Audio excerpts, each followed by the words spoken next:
नमस्कार, स्वागत है आपका एसजीआर एजुकेशन पे। बात करेंगे एक नई सीरीज़ के बारे में जिसमें कि हम पेपर 1 के टॉपिक वाइज़ एमसीक्यू सीरीज़ को लेके आ रहे हैं, जिसमें हम हर यूनिट के क्वेश्चंस करेंगे और टॉपिक वाइज़ जो है वो आपको 10 एमसीक्यूज़ एक वीडियो में प्रैक्टिस कराएँगे। ये डेली जो क्विक प्रैक्टिस वीडियोज़ हैं, इन्हें शेयर करिएगा अगर आप किसी के साथ जानते हो जो कि पेपर 1 की ही तैयारी कर रहा है या किसी ग्रुप में हो जो पेपर 1 का है।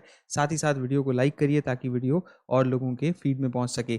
आप लोगों को पता है कि अनअकैडमी अपना बिगेस्ट ऑफर चला रही है अभी। अगर आप अनअकैडमी का यूजीसी नेट का सब्सक्रिप्शन लेते हैं तो आपकी फ़ीस 25% से कम हो जाएगी और ये ऑफ़र जो 27 तक था अब उसे बढ़ा के 31 तारीख तक कर दिया गया है। तो कोई भी जो हमारे कंप्लीट कोर्सेज़ का पार्ट बनना चाहता है कॉमर्स और पेपर 1 में, मेरे कंप्लीट कोर्स जो है वो आ रखे हैं 3 महीने के और आप अनअकैडमी के किसी भी टीचर से पढ़ सकते हैं एक सिंगल कोर्स में, जिसमें कि आपको टेस्ट सीरीज़, कोर्स, आने वाले टाइम में आपको एमसीक्यू के जो स्पेसिफिक अलग से सीरीज़ आ रहे हैं पेपर 1 के और कॉमर्स के, वो सब भी मिलेंगे, मॉक टेस्ट भी मिलेंगे। तो आप ये सब्सक्रिप्शन ले सकते हैं, कोड है SCRYT।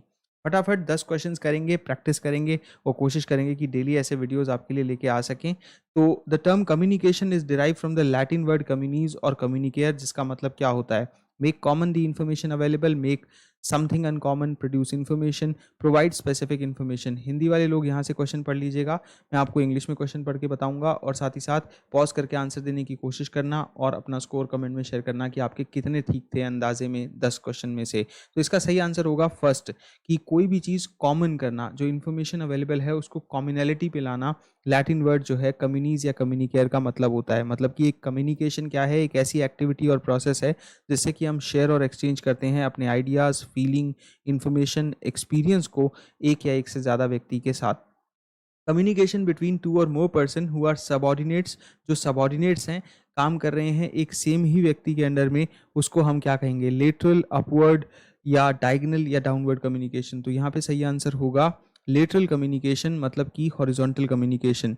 बेसिकली इसे लैटिट्यूडनल कम्युनिकेशन भी कह सकते हैं, जो कि एक ही सेम लेवल के लोगों के बीच में होती है, जैसे दोस्त हैं, जैसे गॉसिप हो गई, कैजुअल चैट्स हो गई, मीटिंग्स हो गई, ये सब एक ही लेवल के लोगों में होती है।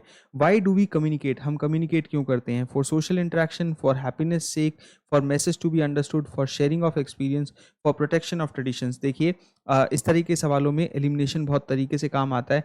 तो हम सिर्फ खुशी के लिए कम्युनिकेट करते हैं, हम ऐसा नहीं कह सकते। और साथ ही साथ हम अपने ट्रेडिशंस को बचाए रखने के लिए कम्युनिकेट करते हैं, हम ऐसा भी नहीं कह सकते। तो जो बी ऑप्शन है और जो ई ऑप्शन है, कहीं भी आप ये आपको दिखे तो उसे जो है एलिमिनेट कर दीजिए, आप सही आंसर पे पहुंच जाएंगे। कि हम कम्युनिकेट करते हैं लोगों को परसुएट करने के लिए, एक रेटोरिक को पुट करने के लिए भी, और मैसेज को समझाने के लिए, अपना एक्सपीरियंस शेयर करने के लिए, और सोशल इंटरेक्शंस जो है वो करने के लिए भी हम ज़्यादातर कम्युनिकेट करते हैं। अगले क्वेश्चन पे चलते हैं कि in the transactional type of communication elements जो है वो क्या होते हैं? इंडिपेंडेंट, इंटरडिपेंडेंट, न्यूट्रल या इनएक्टिव। तो देखिए, किसी भी ट्रांजैक्शनल टाइप ऑफ कम्युनिकेशन में आपको इस तरीके से ट्रांजैक्शन मॉडल्स में मैंने कई बार समझाया है कि सेंडर कोई बात कहेगा इस रिसीवर को, रिसीवर बात को समझेगा और अल्टीमेटली ये सेंडर बन जाएगा और ये रिसीवर बन जाएगा। तो यहाँ पे क्या होता है कि सेंडर और रिसीवर ट्रांजैक्शनल कम्युनिकेशन में रोल्स इंटरचेंज करते रहते हैं, तो इसे इंटरडिपेंडेंट कहा जाएगा इसी वजह से कि ट्रांजैक्शन मॉडल कम्युनिकेशन का टू वे प्रोसेस है। और टू वे प्रोसेस होने के कारण यहाँ पे रोल्स इंटरचेंज होते हैं और जो भी चैनल यहाँ पे ट्रांजैक्शनल मॉडल्स ऑफ कम्युनिकेशन में यूज़ किया जाता है, इससे ही मैसेज की रिलायबिलिटी और एफिशिएंसी भी कहीं ना कहीं तय होती है।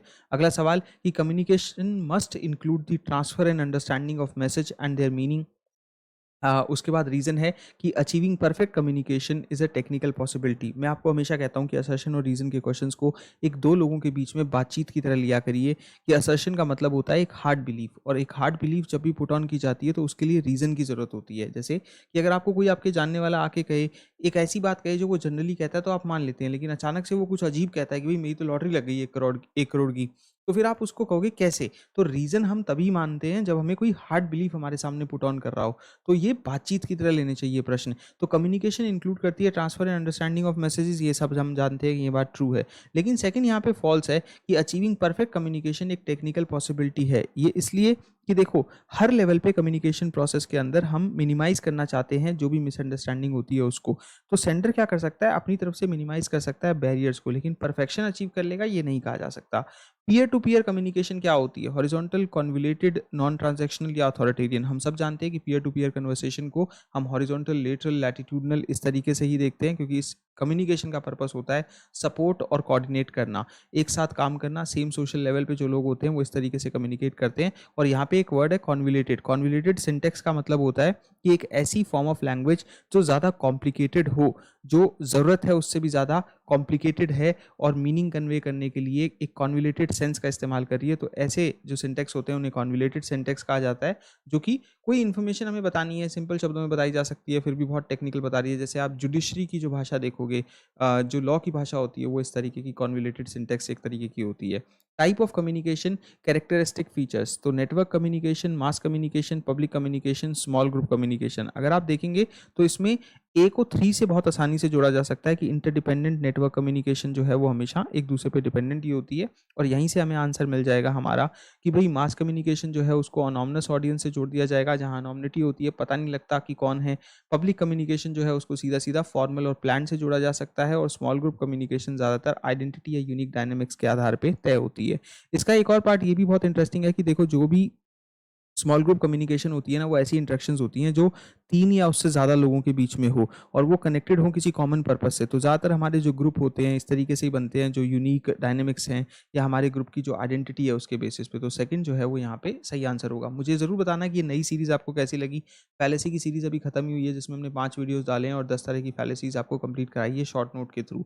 हम चाहते हैं कि इसमें हम हर यूनिट के जो है वो अलग-अलग 10-10 क्वेश्चन के सेट बना के डालें, ताकि आपकी एक अच्छी प्रैक्टिस जो है वो यूट्यूब के थ्रू भी चलती रहे। चैटिंग ऑन व्हाट्सएप एक किस तरीके का एग्जाम्पल है, तो देखिए सिंक्रोनस कम्युनिकेशन का एग्जाम्पल है, क्योंकि सिंक्रोनस कम्युनिकेशन तब होती है जब लोग रियल टाइम बातचीत कर सकते हो। तो सिंक्रोनस में इलेक्ट्रॉनिक कम्युनिकेशन जिसमें रियल टाइम बातचीत हो सकती है, टेलीग्राम, वीचैट, व्हाट्सएप वगैरह आजकल इसी कैटेगरी में गिने जाते हैं। असिंक्रोनस में मेनली आपको ईमेल देखना चाहिए, जो कि यहाँ पे टाइम लगता है और रिस्पॉन्ड करने में। तो जितने भी रिंग सेंट्रल मैसेजेस होते हैं, ईमेल होते हैं, तो ये ज़्यादातर जो है आपकी असिंक्रोनस में आ जाती है, जिसमें चीज़ें रियल टाइम ना भी हो तो चलेगा। लास्ट जो है सेकंड लास्ट क्वेश्चन पे आते हैं कि कम्युनिकेशन रिफ्लेक्ट करती है डायमेंशन ऑफ पावर। अब देखिए ये बात कहीं ना कहीं सही है कि कम्युनिकेशन जो है वो रिफ्लेक्ट करती है डायमेंशन ऑफ पावर, क्योंकि हम ये बोल सकते हैं ना कि कम्युनिकेशन ना शाइन कर सकती है और कहीं ना कहीं ईजियर बनाती है चीज़ों को समझने के लिए और सॉल्यूशंस को पॉपुलराइज भी करती है। ये लोगों को बता सकती है कि भाई कैसे लोग एक साथ आएँ। कम्युनिकेशन अगर पॉजिटिव हो तो वो क्लैरिटी के साथ हमारे लिसनिंग स्किल्स को तो सुधारती ही है, लेकिन हमारे जो लोगों के बिहेवियर हैं उसको और कॉन्फ्लिक्ट को मैनेज करने में भी मदद करती है। तो उसमें डायमेंशन ऑफ पावर तो है। Power and unethical communication are strongly inter related. देखो ये चीज़ जो है वो फॉल्स है कि पावर और unethical communication strongly inter related है। ज़्यादातर ये कहा जाता है कि अनएथिकल कम्युनिकेशन के जो बिहेवियर्स होते हैं, जैसे प्लेगरिज्म करना, कॉन्फिडेंशियलिटी को जो है वो ना बनाए रखना, किसी का जो है आपको किसी का राज पता है तो वो आपने जो है वो किसी के साथ शेयर कर दिया, मैनिपुलेशन कर दी फैक्ट की, तो पावर और अनएथिकल कम्युनिकेशन जो है वो रिलेटेड नहीं होते हैं। कम्युनिकेशन और पावर जो है उसकी एक पॉजिटिव रिलेशनशिप होती है, हमेशा ये स्टैब्लिश किया जाता है।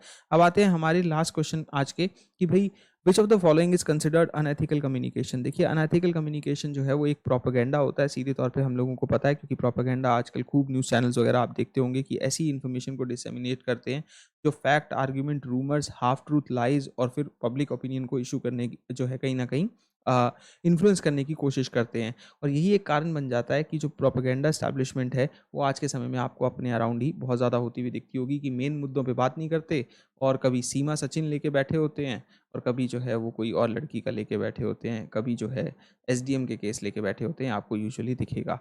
तो प्रोपेगेंडा हमें अपने आसपास आजकल वैसे भी खूब दिखता है। मैंने एक नई सीरीज़ डाली है फैलेसी की, ये ज़रूर करिएगा, ये आपको हेल्प करेगी फैलेसीज़ को अच्छे से समझने पे। इस पे क्वेश्चन आता है और इवन जो लास्ट इसमें पहले ह्यूरिस्टिक और एक ये वीडियो जो करियर पॉडकास्ट का डाला था, इसको ज़रूर देखिएगा। चैनल को सब्सक्राइब कर लीजिए, वीडियो को लाइक करिए और हो सके तो किन्हीं ग्रुप्स में इन वीडियोज़ को ज़रूर शेयर करा करिए, ताकि इसकी रीच बढ़े, ज़्यादा लोगों तक पहुँचे और हम और मेहनत से आपको यहाँ पे और कंटेंट प्रोवाइड कर सकें। शुक्रिया।